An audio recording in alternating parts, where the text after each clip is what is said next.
धाराशिव जिल्ह्यातील उमरगा येथील गायत्री पाटील हिने 10वीच्या परीक्षेत 100% गुण मिळवून जिल्ह्याचा नावलौकिक वाढवलाय.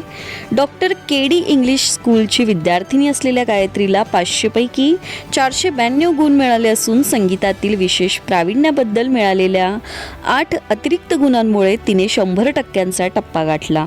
भविष्यात डॉक्टर होऊन आईवडिलांचं स्वप्न पूर्ण करण्याचा गायत्रीचा मानस असून सध्या ती नीट परीक्षेची तयारी करते. दरम्यान राज्याचा एकूण निकाल 92.09% लागलाय. यंदाही मुलींनी 94.96% मुलांच्या तुलनेत 5.40% आघाडी घेत बाजी मारली आहे. विभागवार निकालात 97.62% कोकण विभागाने आपलं वर्चस्व कायम राखलंय, तर छत्रपती संभाजीनगर विभागाचा निकाल सर्वात कमी लागलाय. नाशिकमधील बहुचर्चित TCS धर्मांतर आणि लैंगिक शोषण प्रकरणातील मुख्य सूत्रधार निदा खान हिला 40 दिवसानंतर अखेर अटक करण्यात आली आहे.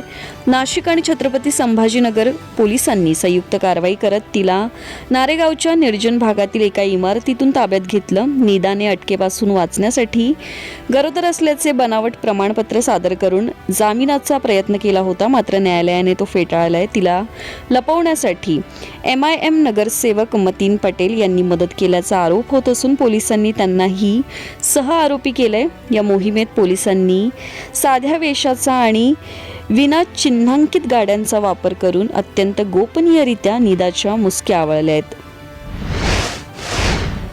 कोलकाता येथील विधिमंडळ पक्षाच्या बैठकीत सुवेंदू अधिकारी यांची पश्चिम बंगालच्या मुख्यमंत्रीपदी एकमताने निवड करण्यात आली असून केंद्रीय गृहमंत्री अमित शहा यांनी त्यांच्या नावाची अधिकृत घोषणा केली आहे. विधानसभा निवडणुकीत भाजपने 207 जागा जिंकत ऐतिहासिक विजय मिळवलाय. सुवेंदू यांनी भवानीपूर आणि नंदीग्राम अशा दोन्ही मतदारसंघात ममता बॅनर्जी यांचा पराभव करत आपलं वर्चस्व सिद्ध केलंय. श्यामाप्रसाद मुखर्जी यांच्या विचारसरणीचा हा विजय असल्याचं शहा यांनी नमूद केलं. उद्या सकाळी 11 वाजता ब्रिगेड परेड ग्राउंडवर पंतप्रधान मोदींच्या उपस्थितीत हा शपथविधी सोहळा पार पडेल.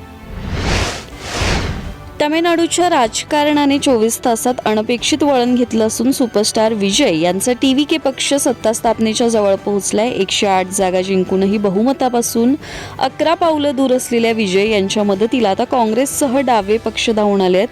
सुरुवातीला सत्ता संघर्षात अडकलेल्या TVK आमदारांनी सामूहिक राजीनाम्याचे अस्त्र उपसले होते, तर कट्टर शत्रू मानले जाणारे DMK आणि AIDMK एकत्र येण्याच्या हालचाली सुरू होत्या. मात्र छोट्या पक्षांच्या पाठिंब्यामुळे TVKचे संख्याबळ आता बहुमतावर पोहोचले. विजय लवकरच राज्यपालांची भेट घेऊन सत्ता स्थापनेचा दावा करणार असून यामुळे राज्यातील प्रस्थापित पक्षांना मोठा धक्का बसलाय. KPIT टेक्नॉलॉजीजचे संस्थापक आणि अध्यक्ष रवी पंडित यांचे आज पुण्यात निधन झाले. चार्टर्ड अकाउंटन्सीमध्ये सुवर्ण पदक विजेते असलेल्या पंडित यांनी जागतिक ऑटोमेटिव्ह सॉफ्टवेअर क्षेत्रात भारताचं नाव उज्ज्वल केलं. त्यांच्या नेतृत्वाखाली KPITने 15 देशात विस्तार केला असून त्यांनी फोर्ब्सच्या अब्जाधीशांच्या यादीतही स्थान मिळवलं होतं. केवळ उद्योगच नव्हे तर जनवाणी आणि पुणे इंटरनॅशनल सेंटरच्या माध्यमातून त्यांनी पुण्याच्या विकासात आणि सामाजिक कार्यात मोठे योगदान दिलं. त्यांच्या निधनाने उद्योग विश्वाने एक अत्यंत संवेदनशील आणि दूरदृष्टी असलेला मार्गदर्शक गमावलाय. होंडा कार्स इंडिया 22 मे रोजी आपली लोकप्रिय मिड साइज सेडान होंडा सिटीचे नवीन फेसलिफ्ट मॉडेल भारतीय बाजारपेठेत लॉन्च करणार आहे. 5व्या जनरेशनमधील या दुसऱ्या अपडेटमध्ये प्रामुख्याने बाह्य डिझाईन आणि आधुनिक तंत्रज्ञानावर भर देण्यात आलाय. नवीन ग्रिल, बदललेला बंपर आणि सुधारित LED हेडलाईट्समुळे कारला फ्रेश लुक मिळेल. इंटिरियरमध्ये मोठी इन्फोटेनमेंट स्क्रीन आणि 360 डिग्री कॅमेरा यांसारखे प्रीमियम फीचर्स अपेक्षित आहेत. इंजिनमध्ये कोणताही बदल नसून 1.5 लिटर पेट्रोल आणि स्ट्रॉंग हायब्रिड पर्याय कायम राहतील. वाढत्या स्पर्धेत आपलं स्थान टिकवण्यासाठी होंडाने हे पाऊल उचललं असून याच्या किमती लॉन्चिंगच्या दिवशीच स्पष्ट होतील.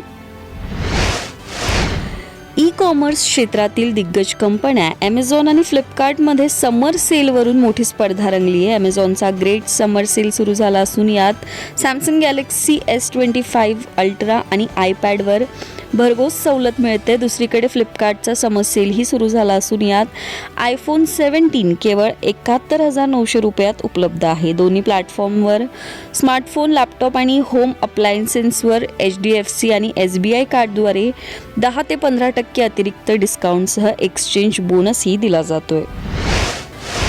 अमेरिका आणि इराणमधील ताज्या संघर्षामुळे जागतिक बाजारपेठेत चिंतेचं वातावरण पसरलं असून त्याचे थेट पडसाद भारतीय शेअर बाजारात उमटलेत. शुक्रवारी सलग दुसऱ्या दिवशी बाजारात मोठी घसरण पाहायला मिळाली. मुंबई शेअर बाजाराचा निर्देशांक सेन्सेक्स 516 अंकांनी कोसळून 77,328 वर बंद झाला, तर निफ्टीमध्ये 150 अंकांची घट होऊन तो 24,176 वर स्थिरावलाय. कच्च्या तेलाच्या किमतींनी प्रति बॅरेल $100 टप्पा ओलांडल्याने महागाई वाढण्याची भीती निर्माण झाली आहे. या पडझडीमुळे गुंतवणूकदारांना एकाच दिवसात 1.22 लाख कोटी रुपयांचा फटका बसला असून रुपया देखील 25 पैशांनी घसरून 94.47 या निच्चांकी स्तरावर पोहोचलाय. IPL 2026 दरम्यान खेळाडूंच्या शिस्तीबाबत BCCIने कठोर पाऊल उचलले. पंजाब किंग्सचा गोलंदाज अर्शदीप सिंग याला ब्लॉक करण्यास सक्त मनाई करण्यात आली आहे. अर्शदीपच्या व्हिडिओमध्ये युजवेंद्र चहल सिगारेट ओढताना दिसल्याने आणि इतर वादग्रस्त बाबींमुळे बोर्डाने ही कारवाई केली आहे. BCCIने खेळाडूंच्या सुरक्षेसाठी नवी नियमावली जारी केली असून खेळाडू हनी ट्रॅप किंवा लैंगिक वादात अडकू शकतात असा इशारा दिलाय. आता खेळाडूंच्या हॉटेल रूममध्ये बाहेरील व्यक्तींच्या प्रवेशावर बंदी असून विनापरवाना कोणतेही व्हिडिओ शूट करण्यावर निर्बंध लादण्यात आले आहेत. ग्लोबल स्टार रामचरण आणि जान्हवी कपूर यांची मुख्य भूमिका असलेल्या पेड्डी चित्रपटाने प्रदर्शनापूर्वीच उत्तर अमेरिकेत नवा इतिहास रचलाय. विशेष म्हणजे चित्रपटाचा ट्रेलर अद्याप प्रदर्शित झाला नसला तरी आगाऊ बुकिंग सुरू झाल्याच्या अवघ्या 4 तासात या चित्रपटाने $1 लाख सुमारे 83 लाख रुपये प्री सेल्सचा टप्पा ओलांडला. बुच्ची बाबू सना दिग्दर्शित या चित्रपटाची ही कामगिरी भारतीय चित्रपटसृष्टीसाठी नवा विक्रम ठरली आहे. AR रहमान यांचे संगीत आणि रामचरणची लोकप्रियता यामुळे जगभरात या चित्रपटाची मोठी उत्सुकता निर्माण झाली असून हा चित्रपट 4 जून 2026 रोजी प्रेक्षकांच्या भेटीला येणार आहे.